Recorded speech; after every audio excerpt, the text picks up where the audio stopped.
Hello दोस्तों, नमस्कार। SM किसी चैनल में मैं आप सभी लोगों का दिल से बहुत बहुत स्वागत करता हूं। सो दोस्तों, इस वीडियो में मल्टीपल चीज़ों को कवर करना है, तो चलिए स्टार्ट करते हैं। सबसे पहले मुथूट फाइनेंस के साथ। सो आज के दिन 2-3% की तेज़ी देखने को आप मिल चुकी है। ठीक है, फिलहाल हम कह सकते हैं कि गोल्ड का रेट वापस हम लोग को कम बैक होके कंफर्टेबली 80,000 के ऊपर जाते हुए देखने को आप मिल चुका है। सो आप सभी लोगों को पता है, मुथूट फाइनेंस ये गोल्ड से रिलेटेड ही काम करने वाली कंपनी है। ठीक है, एंड गोल्ड एक ऐसी चीज़ है जो कि हर किसी इंडियन परिवार के घर में आप लोगों को देखने को यहाँ पे मिल ही जाएगा। हाँ, डेफिनेटली मैं कोई इन्वेस्टमेंट के हिसाब से यहाँ पे बात नहीं कर रहा हूँ। यस, काफ़ी लोग ज्वेलरी के हिसाब से गोल्ड अपने घर में रखते ही है। ठीक है, इन्वेस्टमेंट करके आप चाहो तो वैसा भी कह सकते हो। ठीक है, फिजिकल गोल्ड की यहाँ पे मैं बात कर रहा हूँ। और जितना गोल्ड यहाँ पे महंगा होते जाता है, ठीक है, उतना ही हम कह सकते हैं इस कंपनी के लिए भी एक अच्छी चीज़ रहेगी कि आप इजीली गोल्ड लोन यहाँ पे ले सकते हो।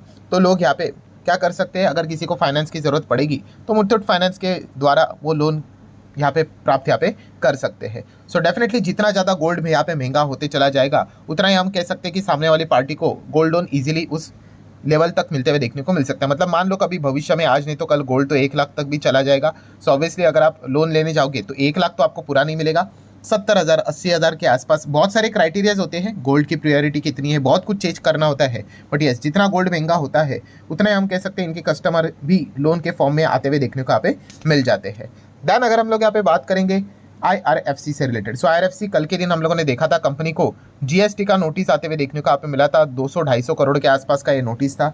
हालांकि ऐसा डायरेक्टली तो पे नहीं करेंगे, नो डाउट। हम कह सकते हैं, किसी ने पूछा भी कि सरकार, देखा गया तो एक स्टेट गवर्नमेंट से रिलेटेड ही हम लोग को एजेंसीज देखने को मिल जाती है। वो सेंट्रल गवर्नमेंट, मतलब गवर्नमेंट टू गवर्नमेंट ही हम लोग को ये चीज़ें देखने को मिल रही है। बट येस, हम कह सकते हैं हर एक डिपार्टमेंट दोस्तों इंडिपेंडेंट होता है, अलग होता है। ठीक है, अगर किसी से कुछ चीज़ें अगर मिस वगैरह हो गई होंगी तो डेफिनेटली वो इसके ऊपर क्या कर सकते हैं, कार्रवाई यहाँ पे कर सकते हैं। तो इसी चीज़ को लेकर वैसे तो आज के दिन मार्केट में ही थोड़ा सा स्लो डाउन था, ये भी 1-1.25% नीचे देखने को यहाँ पे मिल चुका था।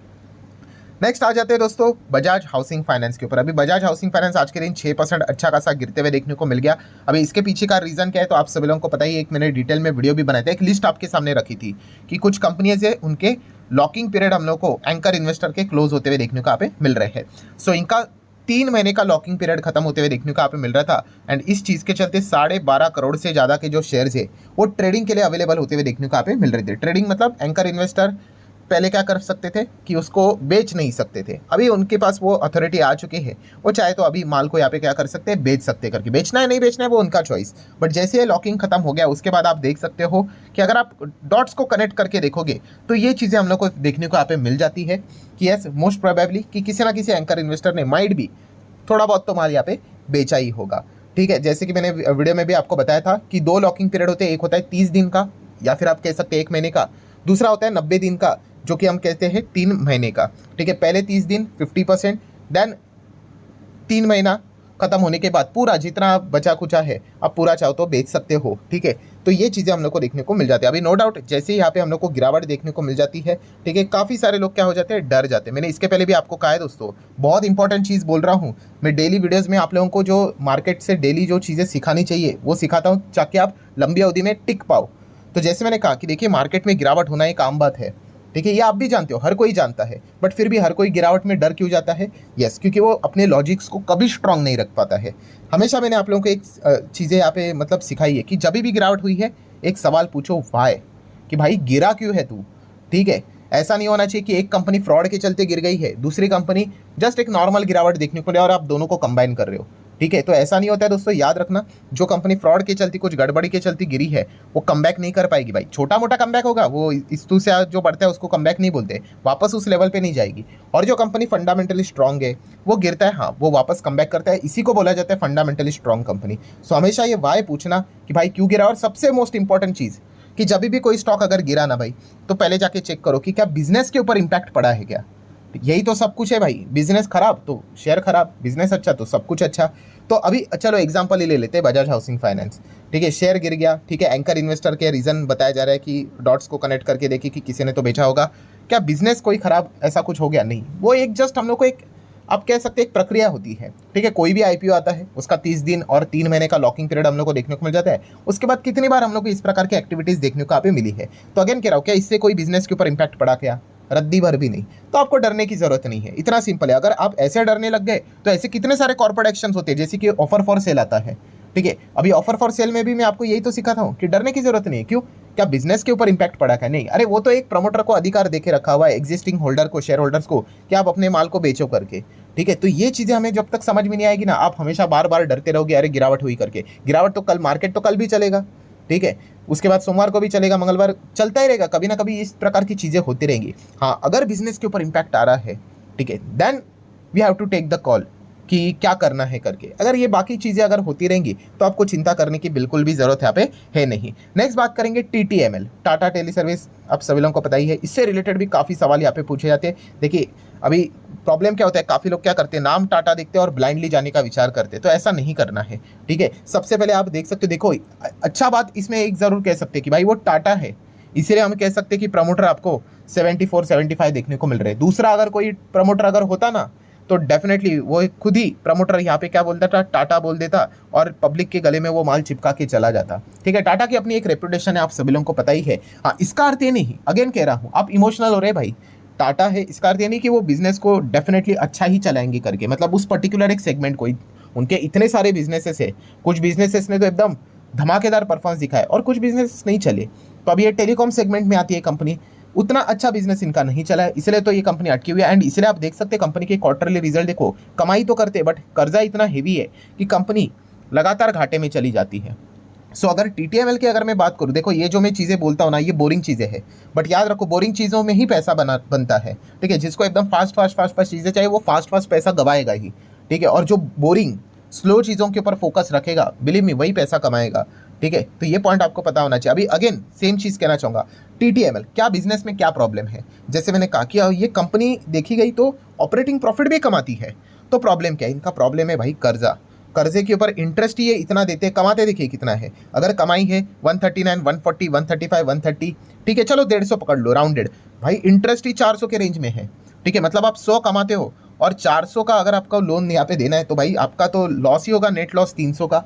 तो ये दिक्कत है। तो अगर TTML को वापस कम बैक करना है तो भाई वो अपने लोन के ऊपर कुछ तो काम करे, लोन को रीपे करे, कुछ तो करना चाहिए। बीच में ऐसा हुआ भी था कि TTML ने बोला था कि हम लोन को रीपे करने जा रहे, कैसे, इसको इक्विटी में तब्दील करेंगे, बट वो तो अभी शेयर इतने हायर लेवल पे था और इक्विटी का तब्दील करने का वैल्यू कितना बोला था पता है उन्होंने, रफली 40-42 बोला था। अगर मैं आपको चार्ट पैटर्न दिखा दूँ मैक्सिमम 5 साल का, तो ये देखो ये यहाँ तक चला गया था ना, उसके बाद ये इतना नीचे आया था। वो इसी न्यूज़ के चलते आया था कि 42 रुपये पे हम इक्विटी देने के लिए रेडी, बट बाद में उन्होंने कैंसिल किया। आप चाहो तो गूगल करके देख सकते हो। मतलब जब तक ये अपने लोन के ऊपर काम नहीं करेंगे तब तक ये डेंट हमेशा पड़ते रहेगा। ठीक है, ऐसे लॉस होते ही रहेंगे। एंड प्रॉब्लम क्या हो जाता है, बड़े प्लेयर्स को सब पता होता है, जो छोटे प्लेयर होते हैं, बिगिनर होते हैं, वो इमोशनल होते हैं भाई। ठीक है, टाटा लिख दिया तो ऐसा, ऐसी बात नहीं है भाई। हाँ, लक चल गया भाई, कुछ ऐसा भाग भी गया, वो ठीक है भाई, बट तेजी टिकना is one of the most important point. हम कोई ट्रेडर नहीं, हम इन्वेस्टर है, हमें लंबी पारी में बने रहना होता है, तब जाके पैसा बनता है। ऐसे कंपनी में बने रह के कोई फायदा यहाँ पे होता नहीं है। आप सब लोग पता है, कोई रिकमेंडेशन है, मैं आपको सिखा रहा हूँ, जब तक ये कंपनी अपने मेजर जो प्रॉब्लम है उसको सॉल्व नहीं करती है तब तक। और जो मैंने गोल्डन रूल आपको सिखाया है भाई, उस गोल्डन रूल को छाप लेना। कौन सा गोल्डन रूल, कि देखो क्या होता है, वैल्यू इन्वेस्टिंग नाम की चीज़ होती है।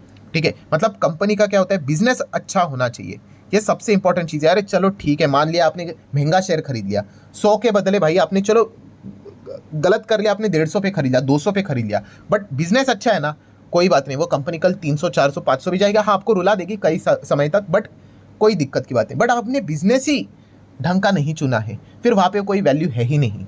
ठीक है, फिर आप बोल नहीं सकते सस्ता खरीदा कि महंगा खरीदा, वो आज नहीं तो कल आपको डुबाने ही वाला है। बस एक खबर की देरी है, दैट्स इट, ठपक करके गिर जाएगा, बड़े प्लेयर्स निकल जाएंगे, आप सालों साल रुके रहोगे और एवरेज आउट ही करते रहोगे। तो एक गोल्डन रूल हमेशा याद रखना, अच्छा बिजनेस हमेशा आपको पैसा देगा। ठीक है, तो उसी के ऊपर आपका फोकस रहना चाहिए। नेक्स्ट बात करेंगे वारे एनर्जीज। तो जैसे मैंने आप लोगों को बोला था, वारे एनर्जी से रिलेटेड एक रिपोर्ट के जरिए ऐसे उड़ती उड़ती खबरें रहती है भाई कि इनको कुछ ऑर्डर्स मिलने वाले। तो चलिए, मिल गया ऑर्डर, मतलब क्या, 170 मेगावाट सोलर पावर प्लांट का प्रोजेक्ट इनको मिल गया। एंड इसी चीज़ के चलते भागते हुए देखने को मिल गया। हालांकि IIT बॉम्बे के साथ भी ये पार्टनरशिप करते हुए देखने को मिल रहे हैं कुछ सोलर पावर इनोवेशन को लेकर। तो अच्छी बात है भाई, अच्छे बड़े इंस्टीट्यूट के साथ ये जुड़ते हुए देखने को मिल रहे हैं, तो रेपुटेशन तो बढ़ेगी। देन अगर हम लोग बात करेंगे आज के दिन का सबसे बड़ा breaking news, one nation one election. Yes, आप सभी लोगों को पता ही है कि आज के दिन यूनियन कैबिनेट ने इन चीज़ों को क्लियर यहाँ पे कर दिया। अभी ऑब्वियसली पार्लियामेंट में नेक्स्ट वीक में ये जो प्रस्ताव है वो टेबल पे रखा जाएगा। ठीक है, अभी जैसे ही ये सारी चीज़ें हम लोग को देखने को मिल गई, पूरे मीडिया में यही खबरें देखने को मिल रही है, तो सबसे पहला सवाल यही आ रहा है कि सर क्या वापस क्या इलेक्शन यहाँ पे होने वाले हैं? तो दोस्तों मैं इस सवाल का जवाब देना चाहूँगा नहीं। अरे भाई इतना सिंपल नहीं अभी तो। हाँ नो डाउट जो फर्स्ट स्टेप था वो हो चुका है, ठीक है। यूनियन कैबिनेट ने भाई उसको अप्रूवल दे दिया है। अभी जैसे मैंने बोला पार्लियामेंट में जाएगा, उसके बाद वो स्टेट के पास भी चला जाएगा, ठीक है। वो अलग अलग राज्यसभा, ये जो अलग अलग सदन होते हैं उसमें रखा जाएगा, और जैसे मैंने कहा स्टेट के पास जाने के बाद आखिर में प्रेसिडेंट के पास चला जाएगा। तो भाई इस सभी चीज़ों के लिए काफ़ी टाइम यहाँ पे लगता है, ठीक है। ऊपर से पॉलिटिक्स है, आपको पता है तू में तो यहाँ पे ज़रूर होगी, ठीक है। तो कोई इलेक्शन यहाँ पे होने वाला है यहाँ पे है नहीं अभी फिलहाल। ये सारी चीज़ें चल रही है नेक्स्ट इलेक्शन के लिए 2029 के लिए, ठीक है। 2029 में देखा जाएगा फिर क्या होता है करके, कि अगर ये सारी चीज़ें प्रॉपरली, अगर हर जगह से अगर इनको मंजूरी अगर मिल गई तो फिर हम कह सकते हैं कि पूरे देश में एक ही टाइम पे सभी जगह पे आपको सारे इलेक्शंस होते हुए देखने को यहाँ पे मिल जाएंगे, ठीक है। सो तभी जब हो जाएगा तब मैं आप लोगों को यहाँ पे बता दूंगा। आखिरी पॉइंट की बात करेंगे FISDS एक्टिविटीज़। तो अगेन FIS की बात करें तो दोस्तों आप यहाँ पे देख सकते हो कि लगातार बिकवाली यहाँ पे जारी है, ठीक है। आज के दिन भी 3,500 करोड़ का माल यहाँ पे बेच दिया है। कल के दिन की अगर बात करें, कल भी 1000 करोड़ बेचा था, आज भी 3,500 करोड़। तो पिछले जितने भी ट्रेडिंग डेज हम लोग को देखने को मिले उसमें से 1 2 3 4 इसमें ग्रीन निशान देखने को मिल चुका है, और 1 2 3 इसमें लाल निशान देखने को मिल चुका है। थोड़ा सा मिक्स रिएक्शन जरूर देखने को यहाँ पे मिल रहा है। सो डेफिनेटली हम कह सकते हैं FIS थोड़ा सा प्लस माइनस करते हुए देखने को यहाँ पे मिल रहे हैं, विच इज हम कह सकते हैं कि थोड़ा अच्छा साइन भी होता है, क्योंकि एक कमबैक करने का निशानी होती है। बट सबसे इंपॉर्टेंट चीज़ अभी यही रहेगी कि FOMC की मीटिंग में क्या होता है, वहाँ पे अगर रेट कट अगर हो जाता है सो वी कैन एक्सपेक्ट कि शायद से वो थोड़ा कुछ वापसी यहाँ पे कर सकते हैं करके। सो ठीक है दोस्तों, जितने इंपॉर्टेंट पॉइंट्स है सारे कवर कर ले। वीडियो हेल्पफुल लगा होगा चाहो तो लाइक एंड शेयर कर सकते हैं। मिलते हैं नेक्स्ट वीडियो में, तब तक के लिए बाय।